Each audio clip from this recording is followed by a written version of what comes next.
And welcome back to Scarred for Life, the podcast where we open up old wounds by looking back at the films that scared us as kids. I'm Terry. And I'm Mary Beth. In each episode, our special guest brings with them a movie that traumatized them as a child. This week, our guest is Luke Boyce. He directed the upcoming film Revealer that just played at Panic Fest. Hi, Luke. Hello. We're so excited you're here. I'm so excited to be here. I'm so excited. Man, I cannot wait to talk to you both about your movie and the movie you brought tonight. But before we do get to all that zaniness, let's go back to the very beginning. How did you get introduced to horror? Oh, that's a good question. I mean, I grew up, as we'll find out, I grew up in a pretty evangelical household in the 80s. But my dad also was a artist and a graphic designer. So he couldn't help himself. He was like really into the visual arts, whatever that may be. And I remember when I was really little, so I was born in 82, but I remember watching, Michael Jackson's Thriller at a young age. And kind of because of our evangelical household, there were certain things that were sort of off limits, but I mean, I was kind of obsessed with monsters. I have drawings of just like I made up my own Universal Monsters school thing. Like I would draw these comic books and stuff of so I was aware of monsters, and I would watch a lot of old monster movies on TV. That was mostly where I got most of my horror education growing up. And then finally in high school, I kind of started, once I was a little bit more free, at a friend's house. I remember watching Joe Bob Monstervision had a Friday the 13th marathon, and I stayed up all night watching that with a friend. That kind of stuff. That kind of led me down that path to just really enjoying everything horror. Yeah. Do you remember the first horror movie you ever saw? Oh gosh. The first horror movie I ever saw. Probably. Okay, so I don't remember watching. I didn't see the movie, but I remember waiting for my mom. I have a very specific memory of waiting for my mom to get her hair done at the salon, and they had a TV, and seeing the commercial for Child's Play. Oh. And that traumatized me to the point where we had a My Buddy doll. Do you remember My Buddy? My Buddy and Me. Yep, I sure do. Okay. And Kid Sister. Yeah. Child's Play hurt my brain pretty bad. And we had this My Buddy doll sat in our room. And I just couldn't deal with it. Like for the longest time, I just was so afraid that it would come to life. And it got to the point where when I was really little, I just got so fed up with it being there that I just I enraged. I drew all over its face and threw it in the attic just to get it out of there. And then I wouldn't go in the attic for years because he was up there, and I was like, oh my God, my buddy is mad at me, and he's going to try, if I even step foot in the attic at all, he's going to, come after me. So Child's Play. And I didn't watch the movie for the first time until maybe 3 years ago. Oh my God. Wow. Yeah, but I binged the whole thing, and I was like, oh my God, this is one of the best horror franchises of all time. Consistent. It's so good. I think it's consistently across the movies one of the, best. So, And constantly reinventing itself, which I love. Just so creative and so interesting. So yeah, that I very much remember the Child's Play traumatization there for sure. So I got to ask, since you've binged all of the Child's Play movies, do you have a favorite? Mm-hmm. I think I still like one. But I tend to gravitate towards original concepts, just sort of where things come from. I think all of them are in some way really, really good. 3 is maybe my least favorite, maybe. Yeah. But I love 1, and I love just simple concepts. I love, just whether it's that or whether it's Alien, anything that sort of spawns this franchise, but you can kind of go back to the beginning and just experience that simple idea and how well executed it is. So yeah. Cool. Okay, cool. And so you grew up pretty evangelical, you said. So did you ever did you ever read horror as a way to kind of sneak it into the house or anything like that? Was that something that you did a lot of as a kid? Well, we weren't allowed to. I remember. Oh, okay. Yeah, and actually, so the interesting thing, So I remember my brothers would try to have Goosebumps and stuff like that. My mom took them away, put them, like, we weren't allowed to have them, that kind of thing. And I don't want to misrepresent my parents here. I will say, like, they are not as, my mom is very progressive now, and, you know, things change, and, you know, it was an interesting time. We grew up in a very, very small town, 800 people population in my town. So very, very small, Midwestern. Yep. But I do remember, you know, so my parents were basically, you know, they kind of were new into the evangelical moment. The movie we're going to talk about was kind of important part of not necessarily the culture that they sort of adopted into, but it was new. They were new Christians for the most part. And they kind of bought into a lot of stuff. And I remember there was this book called Turmoil in the Toy Box. Have you ever heard of this? The name is familiar. No. Oh, man. Fucking horrifying. You guys, yeah, you gotta check out. If you can get a copy of it, I highly recommend it. So it's like this. It was kind of promoted by Focus on the Family in the day. And the whole book is all about how all of these action figures and Saturday morning cartoons are basically gateways to Satanism.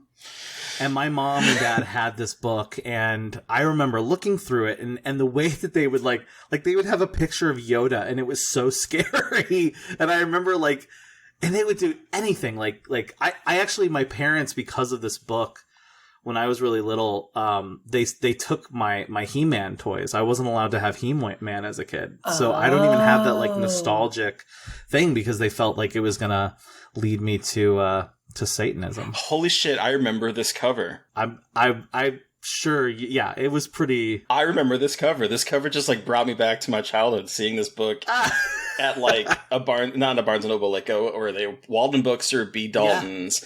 Because, we're about the same age. I was born in 81. So, nice. We went probably through that whole, era. Yep. And I remember seeing this book. I never read it, but I remember seeing it. And I did not know that that's what it was about.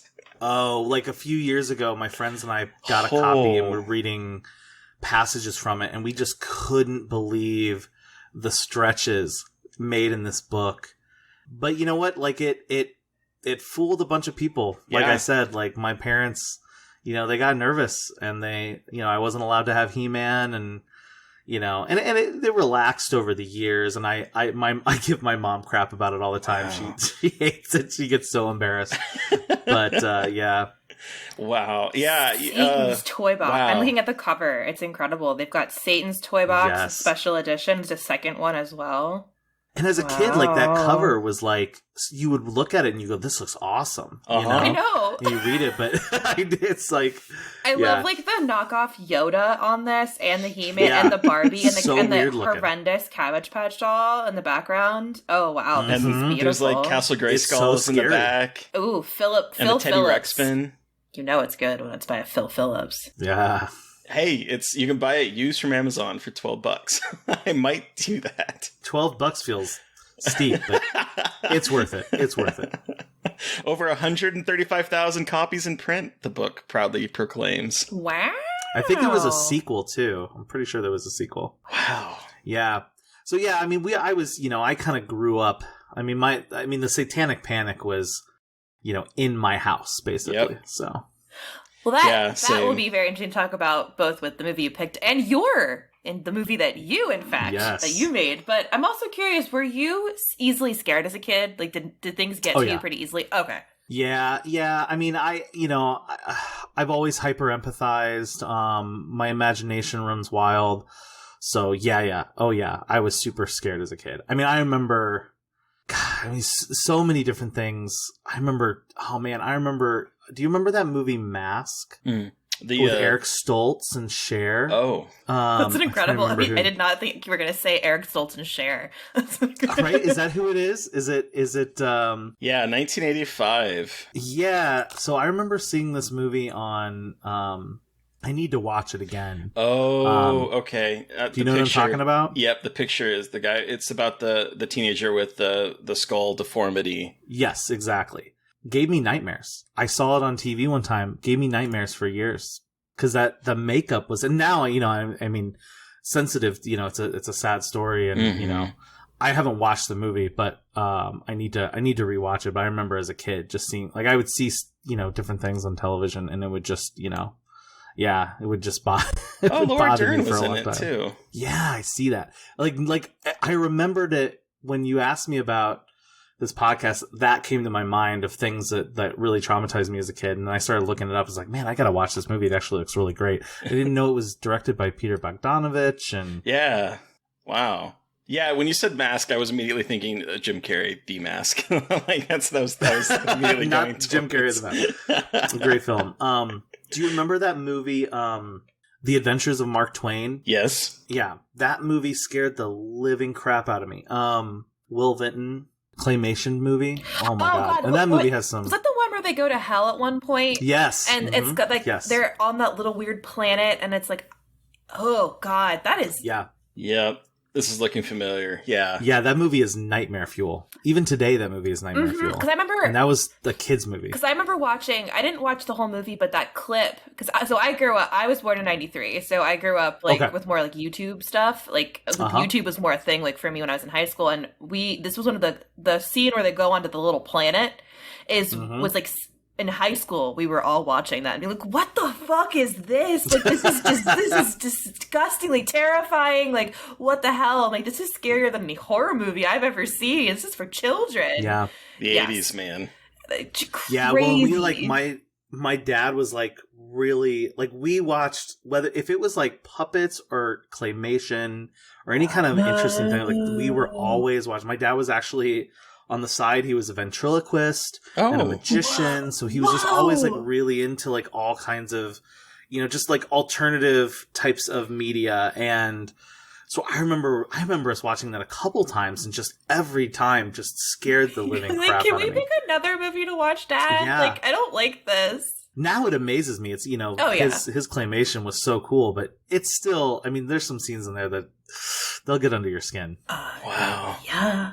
So. Okay, so then what were some other movies that you really loved as a kid growing up? When you started really watching horror and getting, more into it, you said in high school, what were some of the movies you really enjoyed watching? When I was a kid or in high school? Well, I guess when you were able to get more access to horror and kind of started getting really into horror movies? Yeah, well, I mean, and honestly, there were things, I think growing up in the 80s, a lot of content that was even geared towards kids was... Oh, yeah.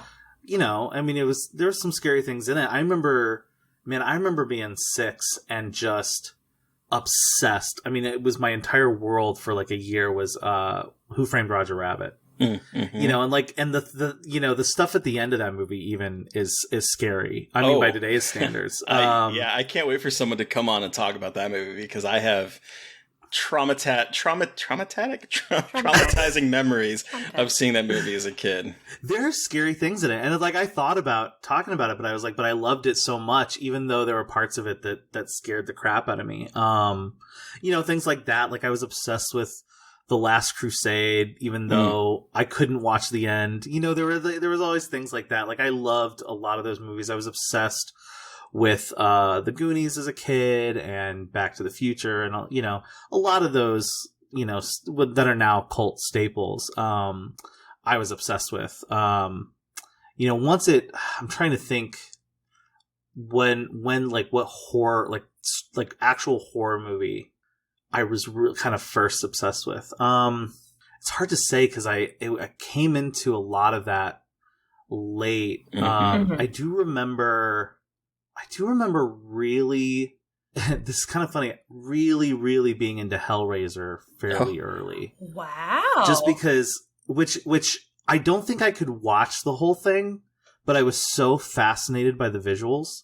Just the design of it, the design work and and everything about that just really intrigued me to a point where I would watch it in bursts when it was on television. And I think it was probably heavily edited on television. Probably, but I do remember really being into that.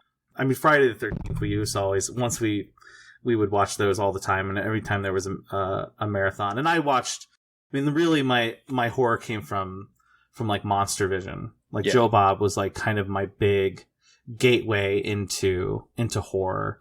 And he would just play anything. And I've always have just loved old movies. So I was really into old horror. I mean, I remember by the time I was 14, I had seen the original Dracula like at least a dozen times. I had it on VHS, and so yeah. So as an adult, what kind of draws you to the genre now? Honestly, I think there's a lot of things that draw me to it.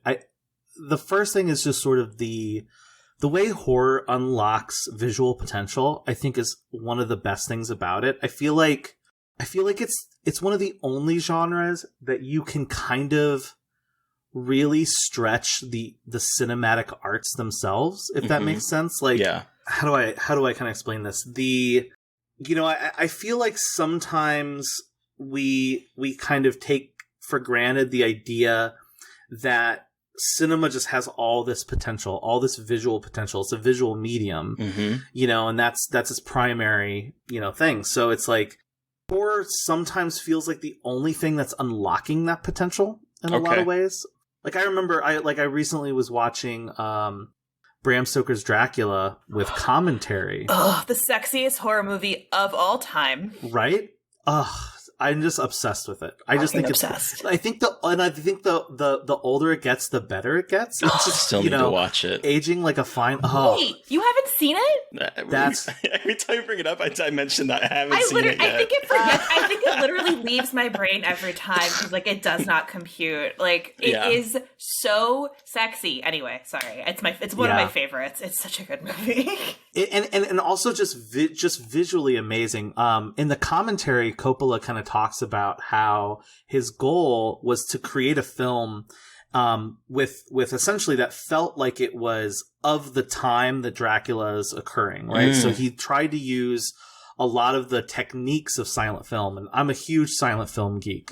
I actually think there's amazing things in silent film that we've kind of forgotten about, things that we have yet to really unlock in modern films that they did, because they had no choice but to tell a story visually. Right. And sometimes I think that modern film sort of forgets that, this is a visual medium. And, that's a film, for instance, that I think if you listen to the commentary on Dracula, he really talks about the ways that they did all these incredible effects, specifically in the castle portion. And it just kind of will blow your mind. And nobody's really doing that anymore. Nobody's going to that place, except in a lot of cases horror, and especially in independent horror when you have no choice. I mean, even in our film, part of the kind of the fun part about it is to say, well, it's a horror movie. We kind of have to do these crazy things, but we have no money.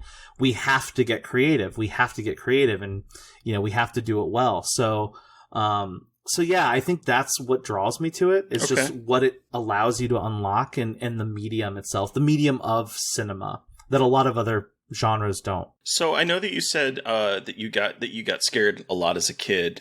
So two-part question. One, do you still get scared watching horror movies as an adult? And what was the last movie that truly scared you?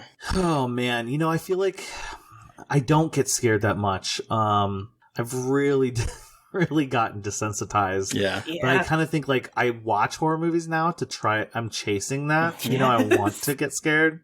I feel like the last movie that honestly, that I can remember, I had a hard time sleeping that night was maybe, I want to say The Strangers. Okay. Yeah. Yeah. That's a good choice. That movie, that really bothered me. And I have two of the masks on my wall. Oh God, nice. I love that movie so much. It is so good. It's also one of the scariest movies of all time, in my opinion. It is one of the scariest movies of all time. It was still terrifying me. I cannot watch it home alone, or I can, but I still will. I'm in a high rise, so it's not. But I'm always you never know. Who the fuck knows who weirdos are walking around in my apartment building? Man, I refuse to watch it. When I first saw it, we would every year we did a horror marathon with my friends. So we would literally do a 2-day marathon, and everyone got to pick 2 horror films to watch, and we would just everyone would come in, and just from morning to late at night, we would just watch movies. And that was one of the first ones we watched in our marathon. And even with like a good 6 or 7 people there with me, I still had a really big problem with it. It was hard to recover from that one. It's a spooky film. That's for sure. It is so spooky. Okay, so let's talk about Revealer. Can you tell our listeners a little bit about what the film is about?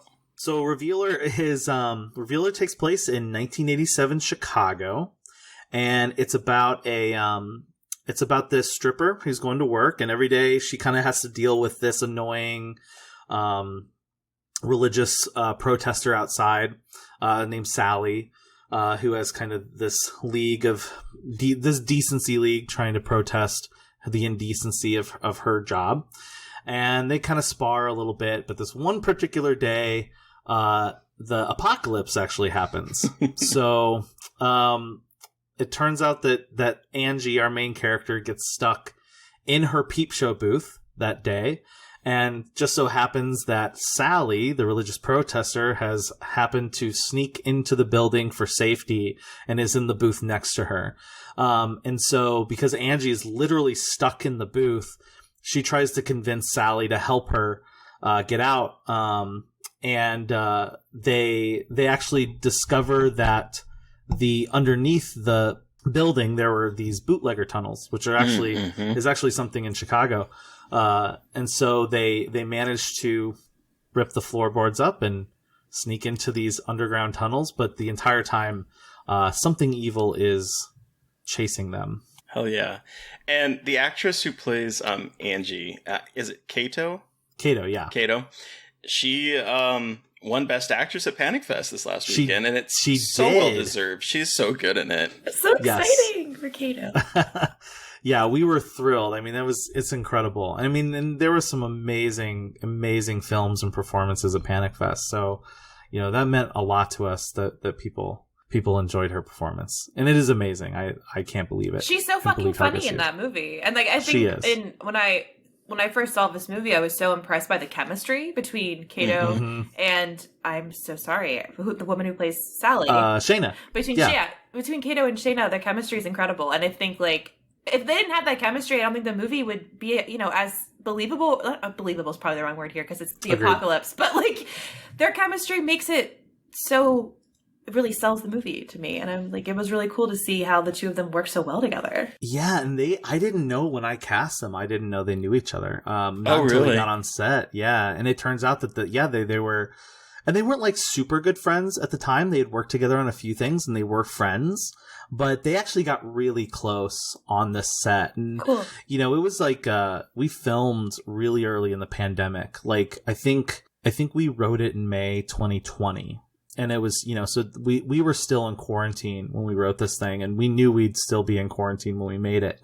So, there was no real precedence, and we had to be really, really strict. So, the biggest fear we had when we made it was actors interacting. Mm-hmm. And so they, Kato and Shayna really created a really quick bond because they kind of were the only two who could really interact with each other as close as, as we do normally. So, and they're still they literally are together all the time. They text me constantly, and they're so mean. They'll show me pictures of them being together and trying to make me jealous that they're hanging out and having great times. They're adorable. I love them to death. So I have a question about the how you came up with the story, because I from what I understand, you kind of wrote the story, and then you also have writing it Tim Seeley and Michael Morici. Yep. Morici, and they are both comic book writers, and I think Tim Seeley is also a comic book artist. So how did this collaboration sort of come together, and how did the story get developed? So me and Tim have been friends for a while, and we've been basically developing his comic Revival, which is one of my favorite comics of all time, and we've been kind of developing a revival project together, and that one required quite a bigger budget and a lot more, and we were just sort of, we were in a position where we really wanted to do something together. And Tim and I had always kind of talked about this idea, because we both grew up at kind of at similar times of the Satanic Panic, and we would joke about, what if we wrote a story that the satanic panic was real, like that everybody freaking out about it was actually, legitimately telling the truth. So that kind of transformed into this idea of how to basically, like, we basically took that idea with the idea of, well, we were in a pandemic, and we were trying to figure out a way to make a movie where we could have limited interaction between our characters. And so Tim kind of came up with this idea. Is like, well, what if they're stuck in a peep show booth? No, we haven't seen that before. I was like, no, we definitely have not. So the initial idea was really to kind of keep them both in this booth, separated from each other for most of the movie. Obviously that kind of changed as we wrote it. It's hard to kind of keep that interesting for a long time. There's only so much you can do in a box. Some people have done it, but we kind of decided to kind of go a different route, and part of that was just sort of like, as we were writing it, we kind of were like, well, we want to make we're making a pandemic movie, but we also don't want to be necessarily, we don't want the story to be hampered by the pandemic. Mm-hmm. So like, we kind of would just like push the boundaries, like with tunnels or something like that, and just wait to hear our producers say, no, you can't do that. And we had these amazing producers who never really said, no, you can't do that. Nice. And so, we work with these amazing people who are like, well, let's do it. So that's kind of how that formulated. And really, Tim and I had really been wanting to work with Michael Morisi for a while. We're all really close friends, and I knew Mike really well. And so we brought him on to co-write with us. Well, technically Tim and Mike co-wrote it. So Tim brought Mike on to co-write, and I, kind of just helped with story beats and things like that. Cool. Hell yeah. And so I'm curious about how, like, we talked about the story and satanic panic and stuff, but then using your child, like, how much of your childhood kind of made you think about this movie and kind of inspired you to write the movie? That's a good question. A lot of it came in how Sally talks. I think one thing for me, like, having grown up in the church and really heavily evangelical, which I mean, I'm not much anymore. I'm not very religious anymore, but I was pretty heavy into it growing up. I mean, I led worship at my church. I was the leader of my youth group. Like, I was, when I say I was very evangelical, I was very evangelical as a kid. So I knew what that sounded like, and it was like really important to get that right with Sally, especially, like, and there's some elements of her that is a little bit of a caricature, but I also wanted her but I did sort of want that to sound real, and also just sort of kind of navigating through sort of the theology of this. It's kind of a mix between fantasy and theology. Like, we take some creative liberties here and there with how things move, especially with our creature. But, for me, it was a lot of it had to kind of navigate this real sense of what would it mean, for this to actually happen. Like the idea of the rapture is this real thing that, and I'm sure we'll talk about this, really informs a large section of people in this country. So, kind of trying to understand, I think, my background, I think, really helped me get in the head of Sally a lot. Okay. And to try to make her, I think it's easy to hate her right away, and you kind of do in certain aspects, but I really wanted to make her, still, have some sort of empathy for her as well, and understand where she's coming from. Yeah. And so you talked about the Rapture, Luke. Yeah. Let's continue with that. With what movie did you bring with you today for us to discuss? Well, I apologize that you guys had to suffer through this, but I did bring... do not apologize. A Thief in the Night, which is a 1972 Christian film. It's kind of the first, like, real, like, Christian film, I think, when they were really utilizing the medium itself for propaganda, really is what it is. And it's about the rapture. It's about a woman who wakes up and the rapture has happened, and she is missing her husband. who has been taken to heaven, and millions of other people have been taken to heaven, and she is about to go through what they call the tribulation, to get the mark of the beast. So yes, this is quite a film. Let me read this incredible synopsis. I think this is from IMDb. Yes, it is from IMDb. It's incredible. The story of Patty, a young woman caught up in living for the present with little concern for the future. She meets and marries a young man, and her life seems great until one moment she awakens to find her husband gone and the radio reporting millions of people have mysteriously disappeared. As dramatic, earth-shaking events begin to unfold around her, Patty realizes she is living in the end times, as spoken of in biblical prophecy. Adventure and suspense build to a thought-provoking climax in this powerfully gripping film. Yeah. Whoever wrote this is obviously a fan. Yeah, clearly. This is very obviously a propaganda film. It's just the most propaganda film I've seen from the Christian church. Yeah. Holy shit. But yeah, it doesn't hold back. So Luke, tell us why you picked this A Thief in the Night, an interesting choice. Yeah. How did you see this film? We need to hear it all. We need to know everything. Well, okay, so you said traumatized. I will tell you what, as a kid, nothing traumatized me more than the idea of the rapture. I would cry myself to sleep, imagining that Jesus was just going to come and take me. And the night, like, it was the worst. It's such a weird idea in Christian theology and culture.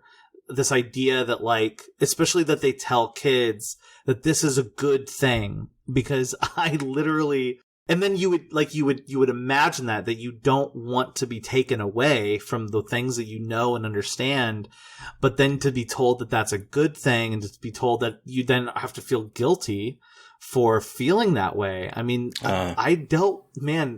there's some serious stuff that you go through as a kid growing up in that culture. And the church that I grew up in was very steeped in rapture culture. We were a non-denominational church. So our brand of whatever the word is, our brand of theology was sort of, a lot of rapture talk, a lot of, I remember we used to sing the song, which we might have to read some of the lyrics from the main song in this movie. Boy. Yeah, we used to sing that all the time in church and talk about it. Yeah, and man, it just scared the crap out of me. I remember I was a kid and I think we were doing some sort of lock-in or something at the church where they showed us the movie. You would never have a church event that didn't have an ulterior motive. They would bring you in to play games and to eat pizza with all your friends, and it was a big camp out, and we're going to have a great time, and we're going to watch a movie, and then the movie they show you is A Thief in the Night. I mean, you cannot imagine that these young kids, and we had to have been like 7 or 8. Oh no. At least, and just like scared out of our gourd. And I mean, and then they would go, so yeah, you need to accept Jesus Christ as your Lord and Savior, because if you don't, you're going to be left behind. And boy, that's, everyone does it at that point. I mean, and it's just so weird because, I don't really remember doing it, but I mean, I did it over and over as a kid. There would always be these calls to salvation, and you would just do it not knowing. You'd be like, oh, what, am I really saved? I don't know. He makes a lot of sense. I'll say the prayer again for the 100th time. It's just sort of like, because it's always based on sort of this fear mongering, this sort of like threatening. This movie is so threatening. Okay. You think? It is incredibly threatening. Like when I first started watching it, I turn it on, and the first thing that I am confronted with is words on the screen. Keep a sharp lookout, yes. For you do not know when I will come. At evening, at midnight, early dawn, or late daybreak, don't let me find you sleeping. Jesus Christ. And that is how we're introduced. Harry texted that to me and was like, Jesus Christ himself is threatening me right now watching this movie. And I was like, wow, off to a roaring start. Like, it's like you're going, wait, is he saying you're not allowed to sleep? I don't understand. I know. What is, and I don't think that's from the Bible. I'm not even sure that's from the Bible. I mean, just so you know, a lot of this rapture ideology. So I studied it for a while in college when I started to kind of question a lot of my beliefs, right? That it was at the time when the whole Left Behind series was huge, and I started researching some of this stuff, and came to kind of find out that a lot of the ideas in sort of mainstream rapture theology is new. It's 20th century stuff. It's not in the Bible. It's taking things in the Bible and twisting them and making up other things, and it's kind of crazy. It's called dispensationalism, and it's very weird. It's kind of funny that we're talking about this now, because a few weeks ago we chatted about The Omen, and that led me down like a rabbit hole of reading about is it dispensationalism? Is that what it's called? Led me down a rabbit hole of that, and one of the books that was released at the turn of 1970 that I cannot think of the name off the top of my head, that like a lot of this teaching came from, that basically said that the rapture was imminent, was going to happen sometime in either 1970s or 1980s, and the book started sold millions and millions of copies and continued to sell even after the prophesized rapture was going to happen, and it obviously didn't happen. So there was all of that. And so I talked a lot while we were watching The Omen about how I went down so many different rabbit holes about the mark of the beast, and about 666, and about the fear of barcodes, and the fear of people getting implants in their skin because that could be the mark of the beast, or that people were afraid of the barcodes on books and stuff, that was you were scanning the mark of the beast. And it even up to COVID times, and people afraid of the vaccine, that the vaccine was actually injecting the mark of the beast into your body. And there's a lot of fear of that. And a lot of it came from the 70s in terms of some movies. I think this one probably helped a lot, as well as the book that I'm going to try to find because it blew my mind, because my family was never, I was never raised religious. And so I remember going to maybe a church once or twice in my entire young kid life. And it was usually because of a wedding or a funeral. But it was I was never raised religious. So the idea of religion was a foreign concept to me. I knew that there was the Bible. I knew that, Jesus and there's God and all that kind of stuff. But anything else about it, went over my head until I got to high school, and then met a girlfriend that I talked about in an episode with Robbie Banfitch, a director of The Outwaters. We started going down a rabbit hole about that in that conversation, because she was evangelical, and all of a sudden I was afraid of my eternal soul because she was telling me that if you don't get saved, you're going to go to hell, all this kind of stuff. And I'm like, well, I don't know anything about this. I'm 16-year-old kid, and I'm what are we even talking about? And then, and we'll dig into that a bit more, because this movie gave me a little bit of PTSD in terms of that. Sorry. But I also didn't realize that there was a difference in Christian religions until I was in my first office job. In my first office job, I was sat outside of 2 offices, and one of them was a guy who was Catholic, and one of them was a guy who was evangelical. And they would come out of their office, stand in front of my desk, and argue back and forth about a literal versus a figurative interpretation of the Bible. Jesus. And they would argue about passages in front of my desk for hours at a time. And I'm like, there's difference in religion. I didn't know this. And so that was the first time that I realized that there are people that in different sects of Christianity that do not agree on anything. Nobody. Oh man. Not even a little bit. I'm watching. So as everyone who's listened to this a million times knows, I was raised Catholic. I'm no longer Catholic, but have a lot of those Catholic things hammered into my brain. So I was always terrified of end of the world, 666, demons, etc., etc. But I was watching, there's this new miniseries on HBO Max called The Way Down, which is about Gwen Shamblin, who ran a religious weight loss program, and it became a cult. Oh, interesting. But she basically, of course it did. she basically made a church that didn't acknowledge the Holy Trinity, which is a thing you can do, or a thing you can do, because I guess it's just like everyone's up for interpretation. And that's when I also learned that, you can just kind of make your own shit up and say it's the way of the Lord, and then just proclaim your own religion. I mean, the idea of this is something that for me led me down a path to really kind of giving up my faith. The amount of splintering that is done on a constant basis. I mean, even the church, like I said, I grew up in a town of 800 people. There was we didn't even have a stoplight in our town, but we had 5 churches. And at least one of them had splintered from our church.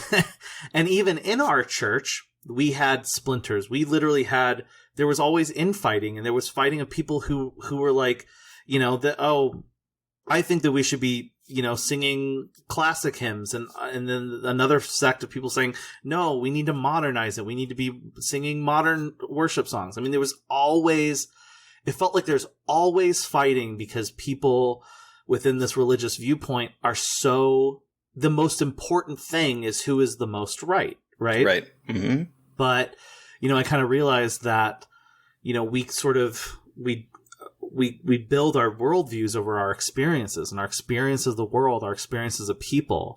And I started noticing that people, that I knew were changing their religious views based on their experiences. So how, not the other way around, and then using that as an excuse to justify different things. So yeah, I mean, it's crazy. It's crazy how much disagreement. I mean, if you study theology at all, man, it'll give you a headache pretty quick just trying to follow along. Whether is this person Calvinist or they, it's just like it just goes on and on. And then on top of that, when I grew up, I had the biggest crush on this Catholic girl in my class, and I wasn't allowed to basically date her because she was Catholic and I was non-denominational, which is just crazy. Yeah. That's so weird. So the book was called The Late Great Planet Earth by Hal Lindsey. And it is a treatment of literalist, premillennial, dispensational eschatology, and compared end-time prophecies in the Bible with then-current events in an attempt to predict future scenarios resulting in the rapture of believers before the tribulation and second coming of Christ. And that was so popular. Apparently, it looks like it was featured on a primetime television special with Hal Lindsey in 1974, and then it sold up the wazoo. It was so popular that they made a film adaptation that was narrated by Orson Welles. Oh, wow. That was released in 1978. Huh. Wow. Okay. Yeah, and then it continued to sell past, because I guess in the book it was saying the Antichrist was in the 70s and that the rapture was going to be in the 80s. Yep. And so it kind of established a lot of, from what I'm reading, a lot of the kind of principles that would continue on with the evangelical religion past the 1970s. And watching this movie it felt hand in hand with some of the stuff that I'd read about this book. And you kind of talked a little bit about the song that you were singing as a kid. And that was the second bit of and within 5 minutes of this movie, there is a band that is singing the song, I Wish We'd All Been Ready. I Wish We'd All Been Ready by Larry Norman, which has lyrics such as, and everyone got trampled on the floor. Yes. And I'm like, which I don't know what that means. Excuse me? I wish we'd all been ready. Children died. The days grew cold. A piece of bread could buy a bag of gold. I wish we'd all been ready. There's no time to change your mind. The sun has come and you've been left behind. Yeah. Written by Larry Norman, who's kind of one of the first pioneer Christian artists. Yeah. Christian rock music. Released over 100 albums. I went digging down his Wikipedia page. Released over 100 albums. His first album, Upon This Rock, is his first solo album, considered the first full-blown Christian rock album in 1969. It's where the song came from. And in 2008, Christian rock historian Christian rock historian. What an incredible title. Sorry. Yeah, seriously. I mean, in the 2000s, you could be like a historian about anything pretty much anymore. But John J. Thompson wrote, "It is certainly no overstatement to say that Larry Norman is to Christian music what John Lennon is to rock and roll or Bob Dylan is to folk music." Very important guy in the kind of Christian rock pantheon. And this song is wild. It's so twisted. It's weird because I remember singing it at church, and it's this, it's amazing. It's amazing the level of just disassociation you have to do with ideas when you're singing these things as sort of a way of praise. But the lyrics, you read the lyrics and you're just like, what is this talking about?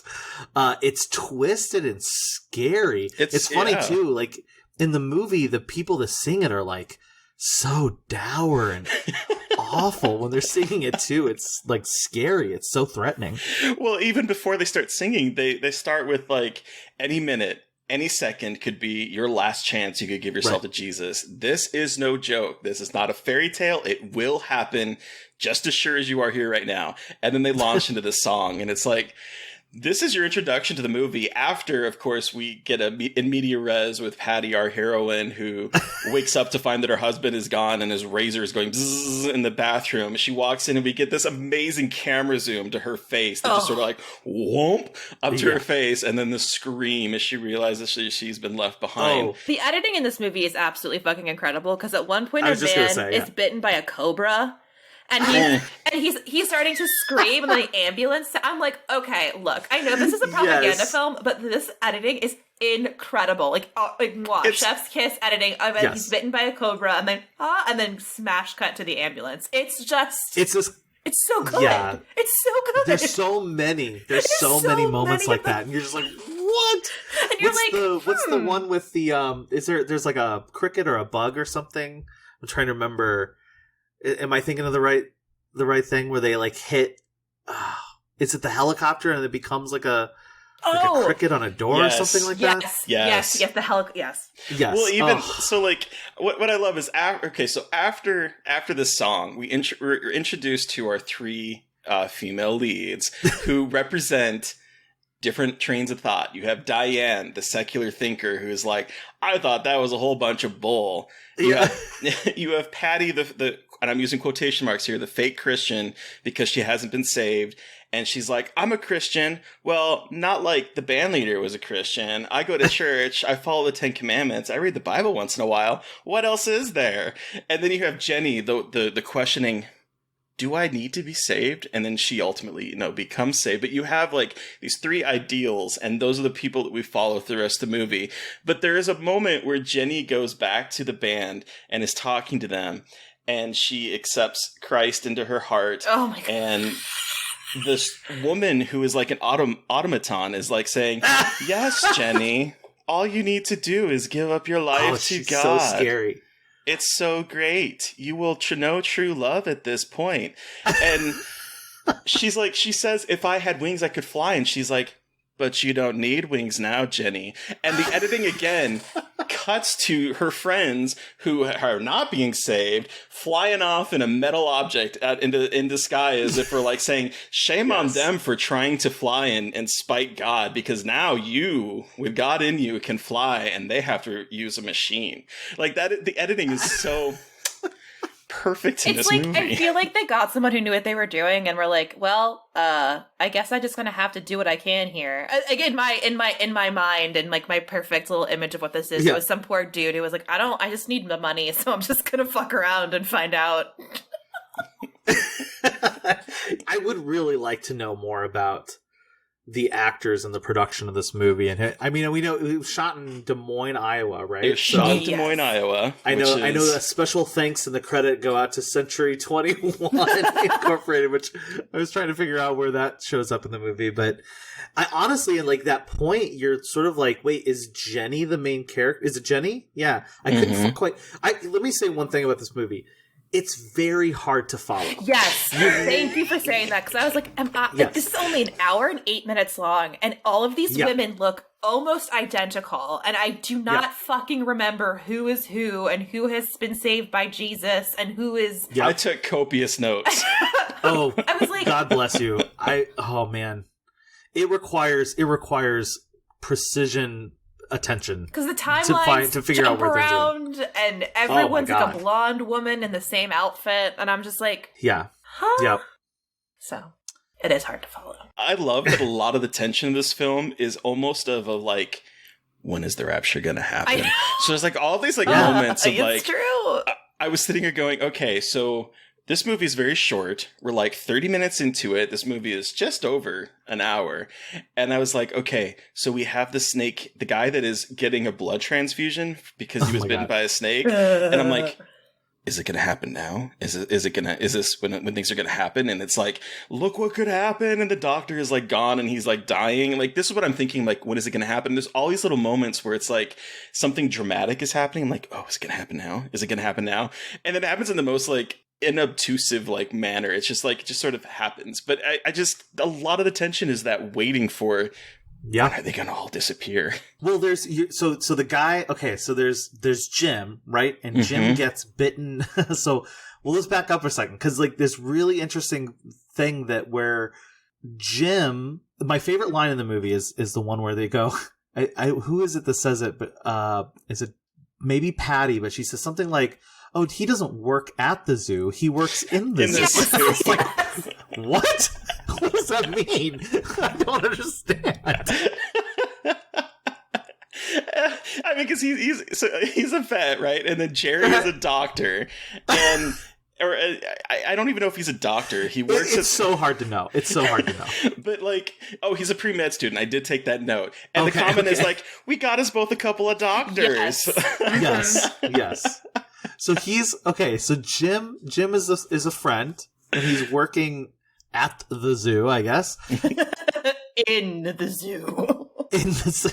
I'm like, first of all, I was like, how did they get a cobra? Like, that's quite an animal wrangling. It really is situation for a low budget film to have a cobra. That's impressive. And he gets bit by this loose cobra at the zoo that I don't know why he was loose, but you kind of there was around this moment where I literally so I watched it with my friend John, and I was like wait, is this all a flashback? Like, even up until this point, I didn't even realize that we had flashed back.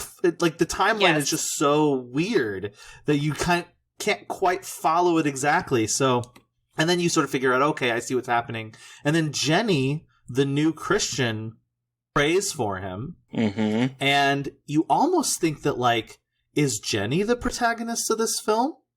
Because it focuses on Jenny for quite a while. And then they, like, go to church together. And you're like, oh, is, like, Jim and Jenny going to get together? But then in your brain you go, but wait, didn't Patty yell out for Jim in the beginning, right? So, clearly Jim and Patty are together. And you're just like, where is this movie going? Yep. The movie's confused, for sure. Yeah. And I think the parts that kind of got to me, if get to me is the right word to use here, is when the little girl who's like, you're not going anywhere, right, mommy? Or like, you're not going anywhere. Because I'm like, okay, so this is definitely like me as a child being like, I've heard of the rapture one time, so now I'm going to be terrified that no matter what happens, my mom is going to disappear. And then the girl disappears getting the butter from the neighbor. And it's like, a rather harrowing, it's a rather harrowing moment. Like, if you think about it outside of the propaganda of it all, she's got her little puppet and is just walking over to borrow a stick of butter from her neighbor. And then all of a sudden, and you see like a neighbor come out with no shirt and his lawnmower and is like wheeling it around. And then you flash to a melting stick of butter in the driveway. And I'm like, oh, that's actually okay. I can appreciate that kind of the way that you've set this up with having the little girl be scared, and she in fact disappears, and then you go to the flashes of like the mixer overbeating, and then you have the razor in the sink, and now you're like, oh, okay, now I understand where we are in the chronology of the events going on here. Yeah. Yeah, once the rapture happens, the movie starts to actually get somewhat movie-ish. Like before that, it's just a lot of preaching. Like it's a lot of preaching. There's two full actual sermons in this movie before you even get to the rapture. But what's interesting about them is that, again, they're like these characters portraying like the secular, the fake, and I'm using again quotations, Christian, and then the real Christian that was saved. This, like, that dichotomy right there, they use two different preachers, one to preach a sermon of like, oh, the Bible is just full of poetry and poems, and as long as you are good, that's all God cares about. And then you have the fire and brimstone, though the rapture is going to happen one. Right. And of course, the one that is talking about how the figurative interpretation, or like the Catholic, or like the non-evangelical view of the Bible, he eventually becomes like, oh my God, I led my flock astray. He becomes like a villain in a sense, because he did not preach the true word to his people, and therefore he is being tormented for it. Well, you're like listening to his sermon and you're like, oh, this guy's actually making, like, I can dig this, right? Like, he's actually making some sense. It's not so bad. And then you're like, and then you find out later, oh no, he's a bad guy? I was like, and then he ends up getting shot in the head. Yeah. Oh God. Yes. He's also played by Russell S. Doughton, who is the producer of the film. And also wrote the story of the film. And interestingly enough, he got his start as a producer for The Blob, the original 1958 The Blob. There is actually a lot of Christian people involved with the making of The Blob. The score was written by someone that was involved with is it Lindsey Graham? Was that him? But like, there was like a composer that was involved. There was like someone else that was involved. But so Doughton got his start with The Blob. He went to Hollywood, got disillusioned, moved back to Des Moines, Iowa, and started his production companies and started pumping out, religious films, of which A Thief in the Night is the first in a 4-movie trilogy or series. Yes. What? So.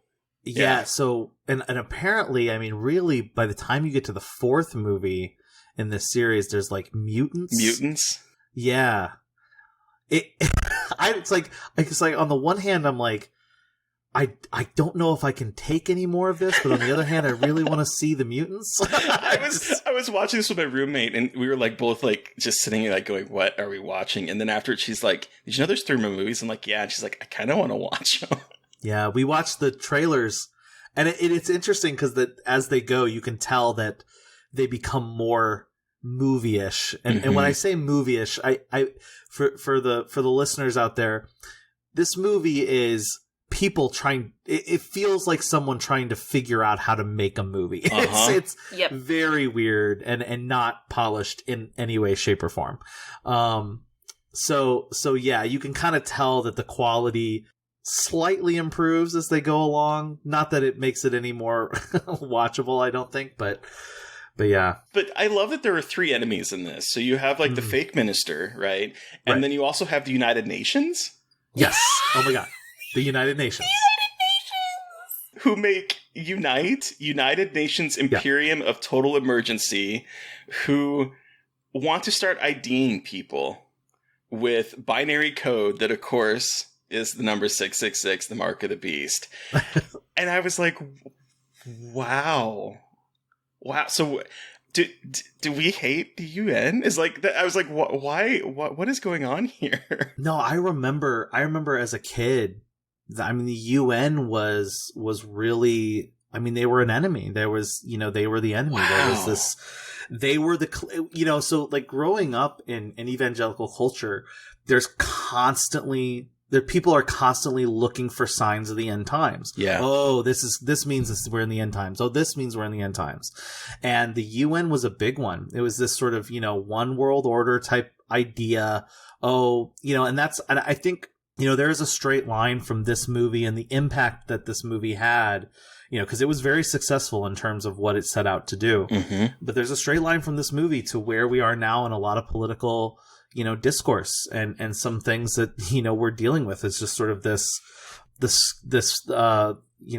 people being scared of globalism and things like that. A lot of that comes out of this idea, and a lot of and those ideas come from people like Hal Lindsey, and sort of trying to, because he was, especially as you mentioned, someone who would try to point out things in the culture and in world events that would signal the coming of Christ, the second coming of Christ.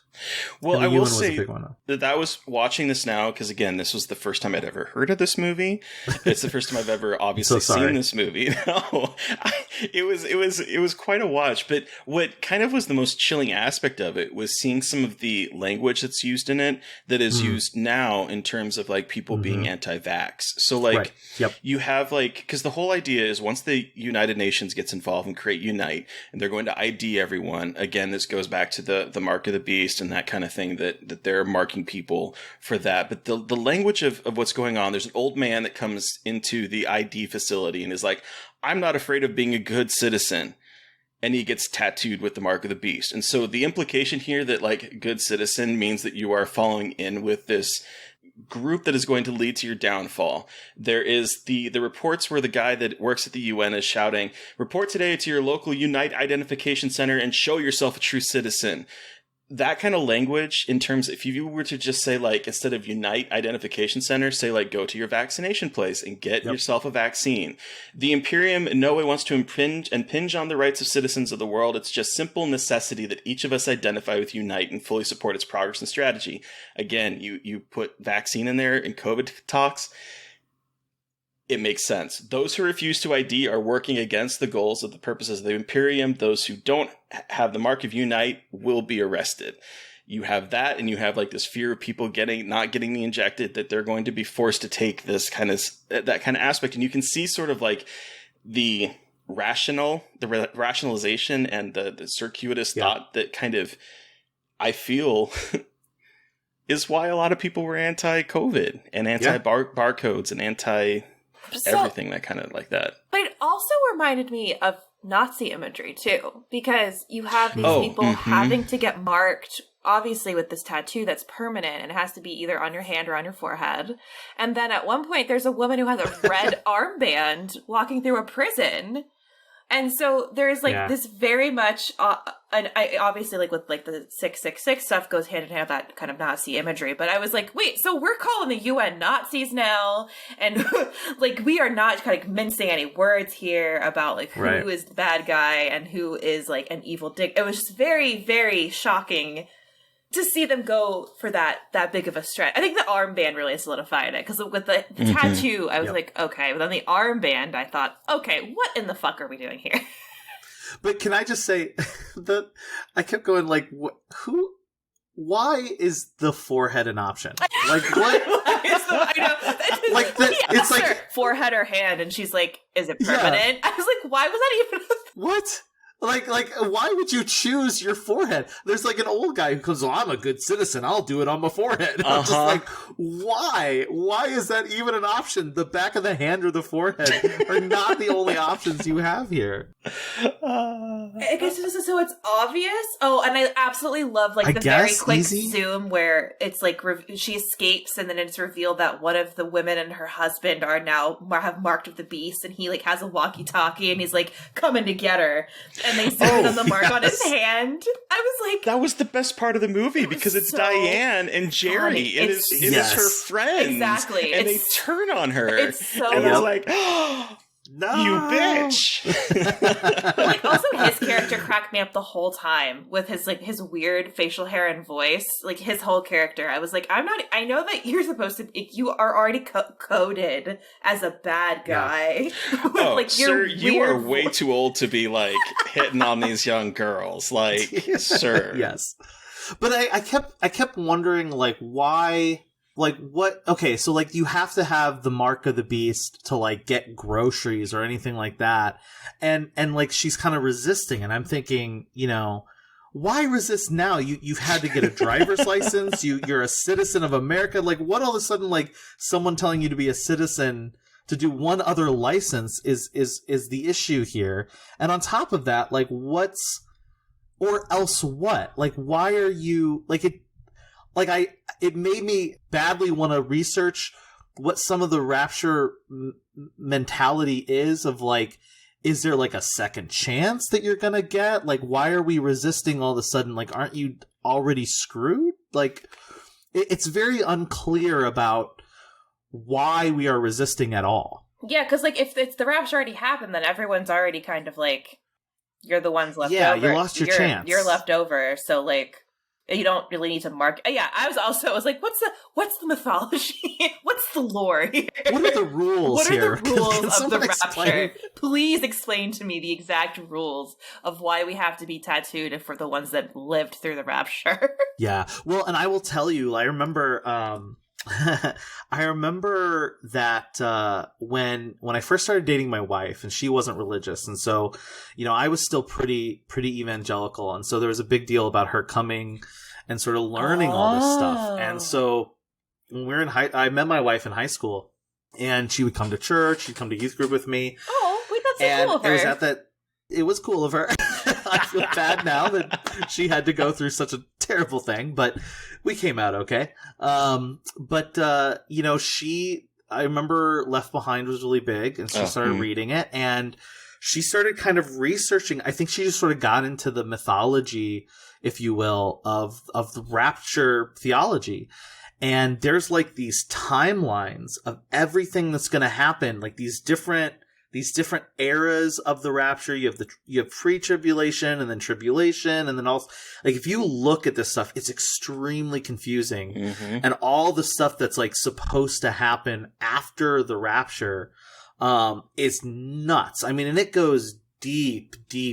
I mean, it's a little crazy how detailed this thing gets. Yeah. So I mentioned earlier that I got a PTSD moment from this, and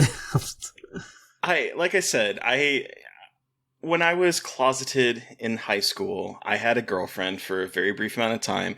Listeners, I'm not going to rehash all of it, but if you want to know about it, go listen to our episode with Robbie Banfitch about the Changeling, where we got derailed in our conversation because of this. But this was my first interaction with I would say more intimate interaction with religion, because before that I did not really know much about religion, because my parents never raised us to be religious, although they would say that they were Lutheran, and my dad was Methodist, but they never really explained it. I never went to church, so I meet her, and she got really big into evangelicalism, and What's the word? And that should be evangelism. I keep saying it. Evangelism. Is it evangelism? Yeah. Well, evangelism isn't. No, that's different. I don't think so. Nope.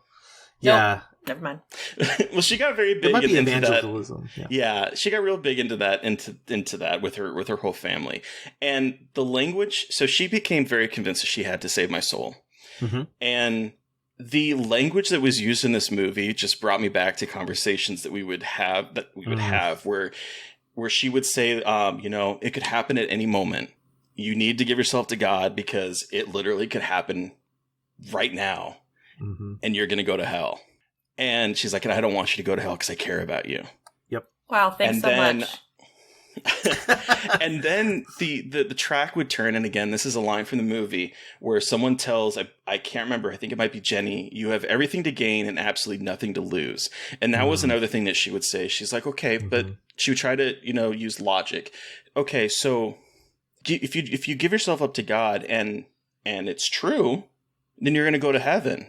And if it's false, you haven't lost anything.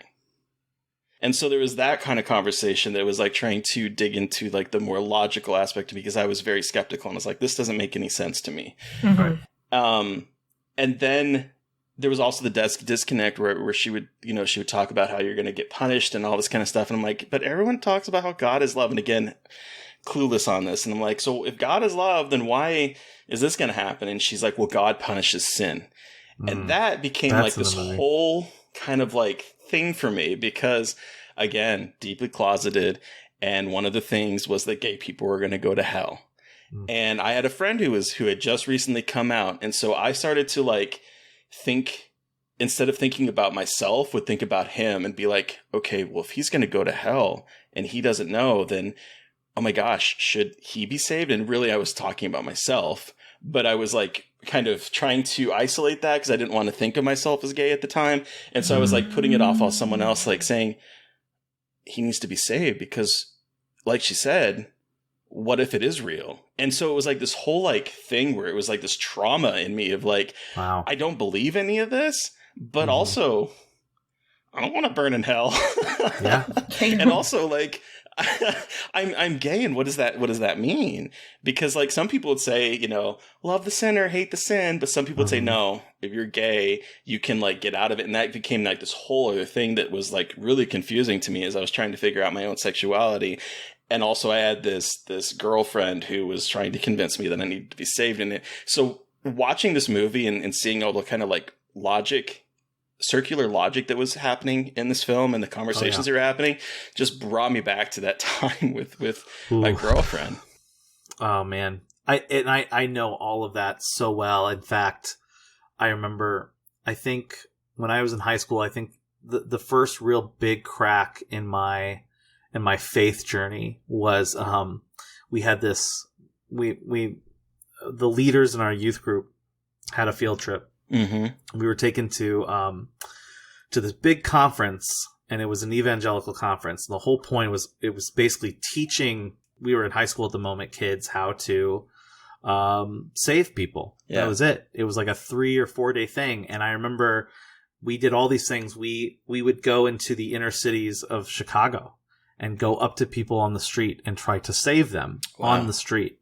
And I'm like maybe 16, 15, 16, right? 17, something like that. Really young. And this is a lot. And like, I remember one of the things we had to do was we had to write letters to all our unsaved friends. I got a letter at home. Oh, I remember. Holy shit, guys. It was like, even doing it, even though I believed at the time, it was almost traumatizing to do it because you were sort of being forced to do something that just, that was the moment I can trace back that moment of going, this isn't right. And I remember we were supposed to give our letters to our leader, and I threw mine in the trash. I was like, I can't do this. I just can't do it. And I think it was sort of, I think like a few months after that, I quit my youth group. I stopped going. And, you know, I remember how it just, you know, I had been saying all the things that were said to you, I remember saying to, I said it to my wife. I remember having conversations. I would say these things to my wife. And like, there's a point at which you go, you know, you get old enough and you start to think through these, you know, this circular logic, and it just doesn't make any sense. And you go, I don't think I can do this anymore. And now watching, it's so interesting because watching the movie kind of brought me back to a lot of the stuff. And you watch it on the other side and you're just like, it's amazing that this works. Yeah. Because it is so threatening and is so nefarious almost, and how the manipulation of it is, you know, it is A Thief in the Night a horror movie? I think it is, just in the way people talk, right? It's scary. Like, if you watching it, and I'm like, you know, I was laughing at it, but at the same time, I was like, this is scary shit, because when you like really do believe in it, like when you are a religious person and you believe in this, like it is a horror movie. Like this is like your worst nightmare, and I mean, it's not a good movie, but I think it's effective for what it was trying to do. I mean, it terrified you as a kid, and I think it was probably scarily effective, even if the production value isn't great. I mean, it didn't matter to them, I bet. It was just like, well, if we can just tap into that anxiety and get people terrified, that's all that matters. And that is scarier than anything in my head. Yeah. No, I mean, I think it taught people a certain kind of manipulation. How to, like you said, it taught people how to approach people in a certain way, and that's scary, you know. And I think, you know, it's still being done today. It's still being, you know, taught, and people talk like that still, and you know, that's kind of frightening in and of itself. So, well, that was the thing that like really jumped out at me, because again, like I said, the language that was being used in this film that was from 1972 is the same exact language that my girlfriend was using in would have been, I guess, 96 Yeah, probably 96, 97 time frame.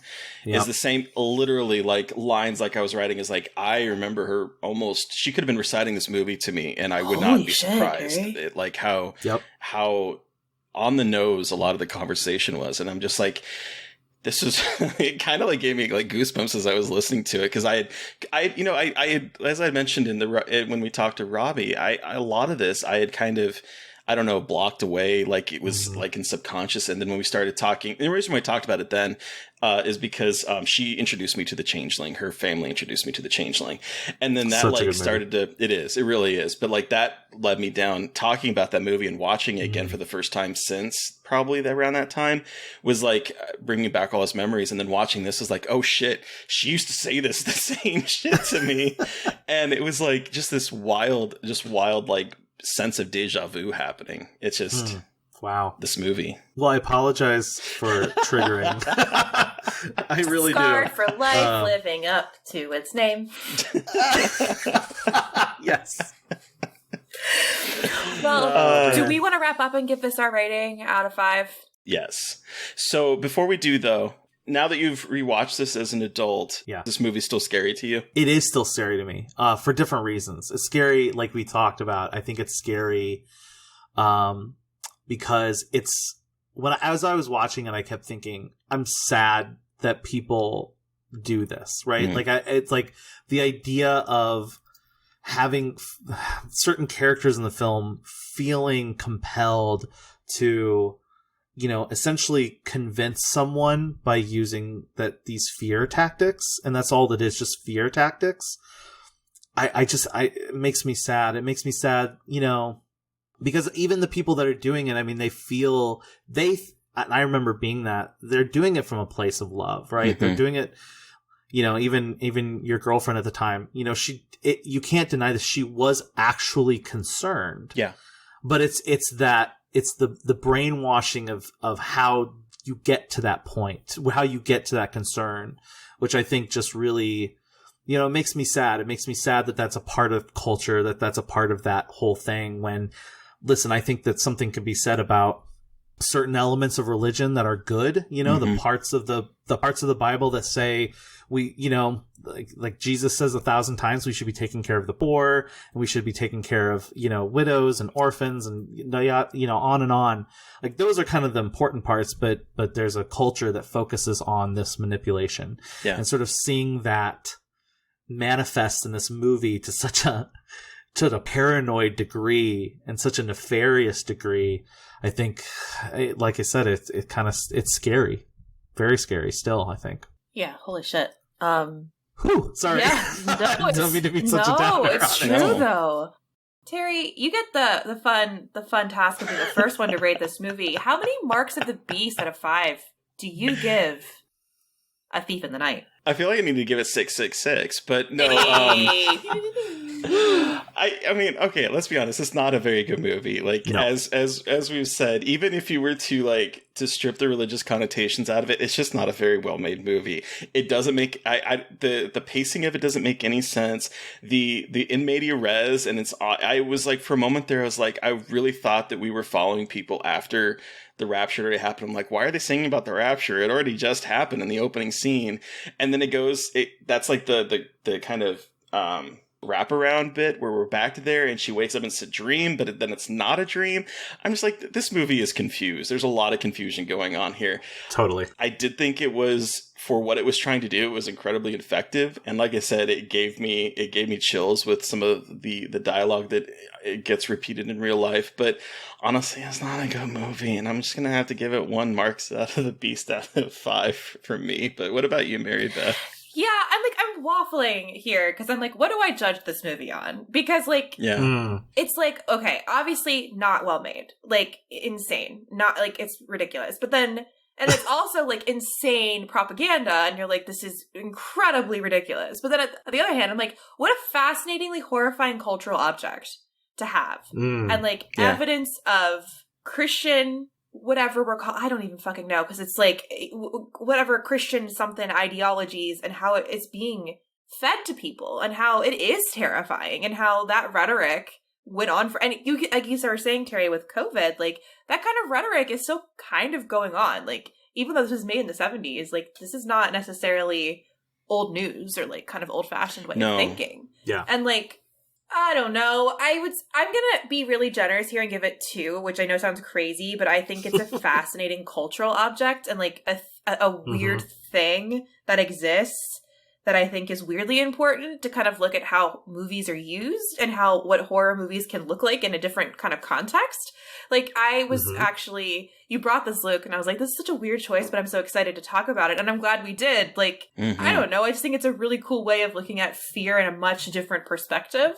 And I am weirdly fascinated. And so I am going to just go out and live and be brave and say 2, just because of how wild and kind of truly scary it is as a concept that it exists as a movie. You know, I really do want to watch the sequels, and I kind of want to get friends together and get like blitzed and just drink a whole lot and watch these movies, because it's ridiculous. Yeah, I did tell my friend I really wish that there were some riff tracks you could at least throw on these or something, because man, there's some good stuff there. Yeah, Luke. Yeah, that's the final word. We'll go into that. Like, what is your rating of this movie? Your mark of how many marks of the beast? Yeah, you both make really good points. Gosh, I don't know. I think, you know, I would lean towards 1, but Mary Beth, I think you make some excellent points just about the effectiveness of it. And, you know, it's funny because I think really a lot. I worked in a Christian bookstore for a while when I was going to college. And I remember a lot of the Christian movies sort of have these horror elements in them because they are so steeped in fear tactics, you know? And so, but this one's kind of this is sort of the big bang of that, and even not even just like sort of the theology element. It's actually kind of the big bang of sort of a separate Christian marketplace, like of Christian consumerism. And that's a whole other topic we could get onto. Having worked in a Christian bookstore, man, I could tell you about the ideas behind Christian consumerism. So I'll go with you on a 2. I think that you have a fair point about, you know, where this stands from I guess a academic perspective, if you will. So yeah. And you know, it's funny because you were talking about horror and kind of like Christianity and horror and that kind of like intermingling there. And I just remembered that my girlfriend had wanted me to go to Hell House that her church had put on, I think is what it was called. Oh boy. Instead of like a haunted house, they do like Hell House. Yeah. I didn't go, but I remember her really trying to get me to go. Yeah, I have so many questions about the whole the working in the Christian bookstore and that kind of stuff, because I remember walking into one because she wanted to buy some CD from some Christian rock band. I don't remember what it was. I don't remember who it was, but I just remember walking in that store and it was like entering a different world for me. I just remember that. It is crazy. Yes. That's so funny. I was just talking to Steve about how all like some of the pop punk bands I used to listen to when I was in high school are actually Christian rock bands. Like they had like secret Jesus messaging in them, and I'm like, crossovers. I know. Fuck? Anyway, I also started thinking about the movie Saved while watching this movie. Saved, I love that movie so much. Oh, I love that. It's real. That's a good one. Yeah. Because like I literally at one point when I was watching this with my roommate, I shouted, "I am filled with Christ's love," because that is my favorite line from Saved, and I just Wow. Well, thank you so much, Luke, for joining us to talk about A Thief in the Night and bringing this into my radar. I had a lot of fun. So where can our listeners find you? And and Tiramisu, Mary Beth's cat has stuff to say. She's been screaming in the background for like 20 minutes trying to get in, and we let her in, and now she's being a bitch. Sorry. Your cat's name is Tiramisu? Yes. Oh my god, that's the best cat name. Oh my god, I can't. She's adorable. I love her. But yeah. That's awesome. But yeah, so where can the listeners find you? And is Revealer going to be playing at other festivals they can see, or what's coming up next for you? Okay, so Revealer is going to be at Underworlds Festival in Austin, Texas, on May 21st. And Kato and Shayna will be there for that. We're really excited about that. And then everyone will be able to see the film on June 23rd on Shudder. We'll release on Shudder, so we're really excited about that. Sweet. Oh, congratulations. Thank you. That's and so cool. I am available on Twitter at Luke's Lens, and usually I think Instagram and other places under the same handle. Cool. Sweet. So, listeners, you've heard from us, but we want to hear from you. Have you seen A Thief in the Night? Have you even heard of A Thief in the Night? I would love to know who else out there has experienced this movie. You can send us an email at scarredforlifepodcast@gmail.com, or you can reach out to us directly on Twitter. I am at MBMcAndrews. And I'm at Gaily Dreadful. And of course, don't forget to follow the podcast on Twitter at Scarred Podcast. And please don't forget to review, rate, and subscribe. Thank you to Eric Power for our artwork. Thank you to Sean Keller for our music. Thank you everyone for listening. Please stay safe out there, but most importantly, stay creepy. And until next time.